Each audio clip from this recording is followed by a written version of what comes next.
በአጋጣሚ የተፈጠርክ አይደለህም። እ፣ ዛሬ የምንመረምረው ሰነድ የሚጀምረው በዚህ ኃይለኛና እውነት ለመናገር በጣም ልብ የሚነካ አረፍተ ነገር ነው አደል?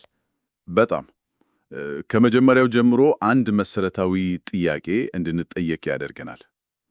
ሕይወታችን የአጋጣሚ ውጤት ነው ወይስ ዓላማ አለው? በትክክል እና ሰነዱ ምንም ጥርጣሬ አይተውም። ሙሉ በሙሉ በሁለተኛው ሐሳብ ላይ ነው የቆመው። እሺ፣ እስቲ ወደዛ ሐሳብ እንግባ። ጽሑፉ ልደትህ ስህተት ወይም ድንገተኛ ክስተት አይደለም ይላል። ወላጆችህ ባያቅዱህ እንኳ ፈጣሪ እንዳቀደህ ይገልጻል። ይህ በጣም ትልቅ አባባል ነው። በጣም ትልቅ ነው። ይሄ ማለት ያው ዕድል፣ አጋጣሚ ወይም ዕጣ ፈንታ የሚባሉ ነገሮች በሰው ሕይወት ውስጥ ምንም ቦታ የላቸውም እያለ ነው። ምንም ቦታ የላቸውም። ምንም። የጽሑፉ አቋም ፍጹም ነው። በአጋጣሚ ለሚባል ነገር ምንም ቦታ አይሰጥም። ይህንን ለማጠናከር ይመስለኛል አንድ ጥቅስ የሚጠቀመው። አዎ ከመወለድ በፊትም እንኳ በእኔ ጠበቃ ስር ነበርክ የሚለውን የኢሳይያስን ጥቅስ ያቀርባል። እሺ፣ ይህ ዕቅድ ምን ያህል ዝርዝር ነው? ስለ አጠቃላይ ህልውና ነው ወይስ ወደ ግለሰባዊ ማንነታችንም ይገባል? በጣም ጥሩ ጥያቄ። እዚህ ላይ ነው ነገሩን ይበልጥ ጥልቅ የሚያደርገው። ዕቅዱ በሚያስደንቅ ሁኔታ ዝርዝር ነው። ህልውናን ብቻ ሳይሆን እያንዳንዱን ማንነታችንን ይመለከታል። እያንዳንዱን ማንነታችንን? አዎ ማለት የቆዳ ቀለማችን፣ የፀጉራችን አይነት፣ ሌሎች አካላዊ ገጽታዎች ሁሉ ሆን ተብሎ እንደተመረጡ ይገልጻል። እንደ ልዩ ንድፍ ወይም ከስተም ሜድ እንደሚለው ማለት ነው። በትክክል እያንዳንዳችንን ልዩ የሚያደርጉን ነገሮች ሁሉ በአጋጣሚ የተገኙ አይደሉም ይላል። ይሄ በጣም የሚገርም ነው። ይህንን የሚያጠናክር ሌላ ጥቅስም አለ አይደል? አዎ በጣም አስደናቂ ጥቅስ ነው። ሰውነቴ ካንተ ተሰወረ አልነበረም ይልና ገና ያልተሰራ አካሌን ዓይኖቼ አዩት፣ የተወሰኑልኝም ዘመናት ሁሉ አንድም ሳይጀምር በመጽሐፈ ተጻፉ ይላል። ቆይ የሰውነት ክፍሎቻችን ብቻ ሳይሆን የህይወት ዘመናችንም ጭምር? አዎ የህይወት ዘመን ሳይቀር አስቀድሞ እንደተወሰነ ነው የሚያመለክተው። ከየት እንደምንወለድ፣ የት እንደምንኖር፣ ሁሉም ነገር በዕቅዱ ውስጥ የተካተተ ነው ይላል። እሺ፣ እዚህ ላይ ነው በጣም አስገራሚ እና ምናልባት ለአንዳንዶች ለመቀበል የሚከብድ ነጥብ የሚነሳው።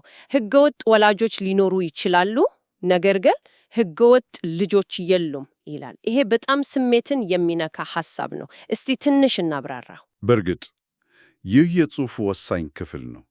እዚህ ላይ የሚደንቀው የፈጣሪ ዕቅድ የሰውን ስህተትና ኃጢአት ግምት ውስጥ ማስገባቱ ነው። እንዴት ነው ግምት ውስጥ የሚያስገባው? ያው አንድ ልጅ በወላጆቹ ያልታቀደ ሊሆን ይችላል፣ ወይም በጣም በአሰቃቂ ሁኔታ ውስጥ ሊወለድ ይችላል። አዎ ሰነዱ እንደሚለው ግን ያ ሁሉ በሰው ደረጃ አሳዛኝና ስህተት ቢሆን በፈጣሪ ዘንድ ግን ያ ልጅ ድንገተኛ ክስተት አይደለም። ይህንን መስማት ለአንዳንዶች ሊከብድ ይችላል።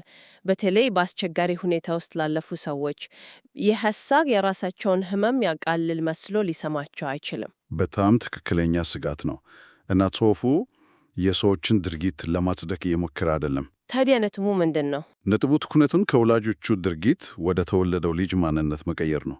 የተወለደበት ሁኔታ ምንም ይሁን ምን የዚያ ልጅ ህልውና በፈጣሪ እይታ ሕጋዊ እና ተጣቅዶለት ነው ለማለት ነው።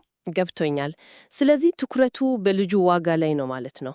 በትክክል ጽሑፉ ፈጣሪ በአጋጣሚ ምንም ነገር እንደማያደርግ እና ፈጽሞ ስህተት እንደማይሰራ ያሰምርበታል። በጣም ግልጽ ነው። ከዚህ ግላዊ እይታ ወጥቶ ደግሞ ወደ ትልቁ ስዕል ይሄዳል አይደል? ወደ አጽናፈ ዓለም። አዎ ውይይቱ ከማይክሮስኮፕ ወደ ቴሌስኮፕ ይሸጋገራል። ፊዚክስን፣ ባዮሎጂን እና ሌሎች ሳይንሶችን የሚያጠኑ ሳይንቲስቶች ይልና ይህ አጽናፈ ዓለም ለህልውናችን በሚያስደንቅ ሁኔታ የተመቸ መሆኑን እየተረዱ መጥተዋል ይላል። ይህ ፋይን ቱኒንግ የሚባለው ሳይንሳዊ ምልከታ ነው። አዎ ልዩ ተስማሚነት። ግን ይህ ሐሳብ በሳይንሱ ማህበረሰብ ውስጥ አከራካሪ አይደለም? በእርግጥ አከራካሪ ነው። ጽሑፉ ግን ይህንን የሚጠቀመው እንደ ፍጹም ማረጋጋጫ ሳይሆን የራሱን መከራከሪያ ነጥብ ለማጠናከር ነው። ማለትም ይህ ሁሉ ነገር በአጋጣሚ ሊሆን አይችልም የሚል ጥያቄ ለማንሳት። በትክክል የፊዚክስ ህግጋት፣ የስበት ኃይል፣ እነዚህ ሁሉ በትንሹ ቢቀየሩ ኖሮ ሕይወት በፍጹም ሊኖር አይችልም ነበር። ስለዚህ አጽናፈ ዓለሙ ራሱ ለሰው ልጅ ሕልውና ታስቦ የተዘጋጀ ይመስላል የሚል መደምደሚያ ላይ ደርሳል። አዎ፣ የጽሑፉ ዓላማ በንድፍ የተገኘ ነው የሚለው እሳቤ የበለጠ አሳማኝ ነው ብሎ ማቅረብ ነው። የዶር ማይክል ዴንተንን ውድሪትም ይጠቅሳል። እሳቸው እንዳሉት በባዮሎጂ ሳይንስ ውስጥ የሚገኙት ሁሉም መረጃዎች የሚያመላክቱት የአጽናፈ ዓለም ሕይወትንና ሰብአዊነትን እንደ ዋና ግቡላ ዓላማው አድርጎ የተነደፈ መሆኑን ነው። እና ይህንን የዘመናዊ ሳይንስ ምልከታ ከጥንት እምነት ጋር ያቆራኘዋል። በጣም የሚያስገርመው እሱ ነው። እግዚአብሔር ምድርን ፈጥረ ባዶ እንድትሆን አልፈጠራትም፣ ነገር ግን መኖሪያ እንድትሆን አድርጎ ሰራት የሚለውን ጥቅስ ያቀርባል።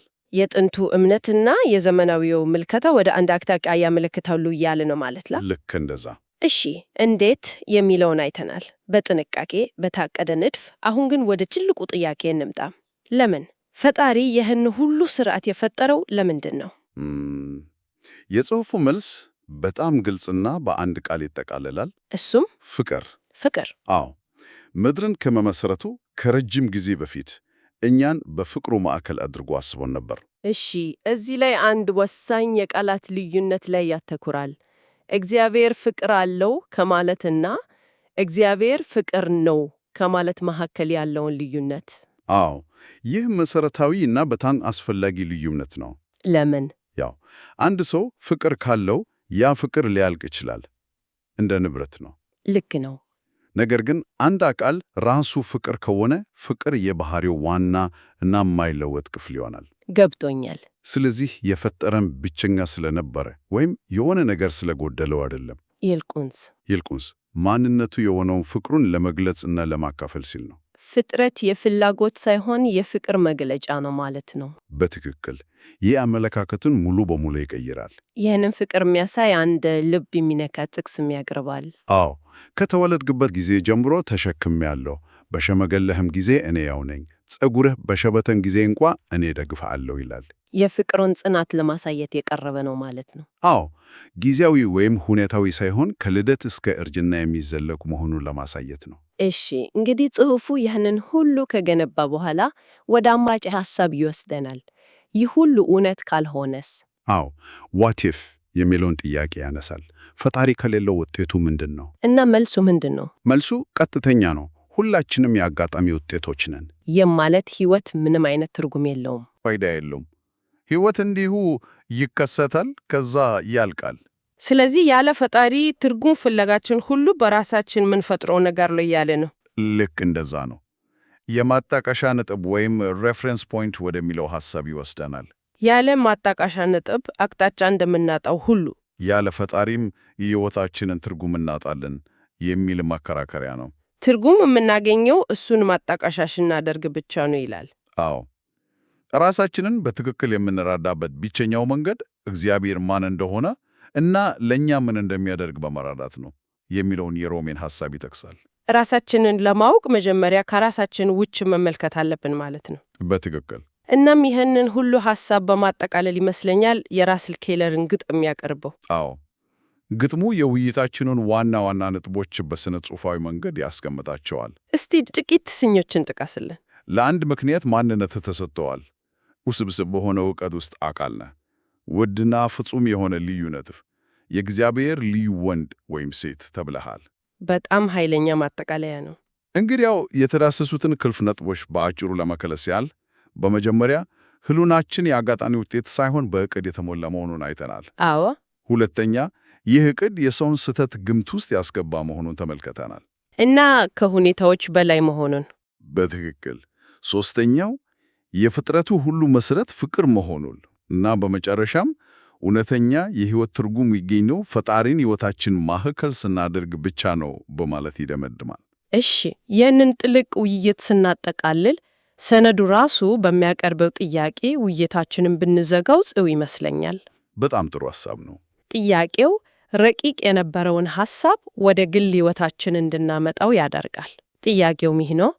ፈጣሪ በልዩ ሁኔታ እንደፈጠረኝ አውቄ ከባህርዬ፣ ከበስተጀርባዬ እና ከአካላዊ ገጽታዬ ጋር በተያያዘ ለመቀበል የምታገልባቸው የትኞቹ ገጽታዎች ናቸው?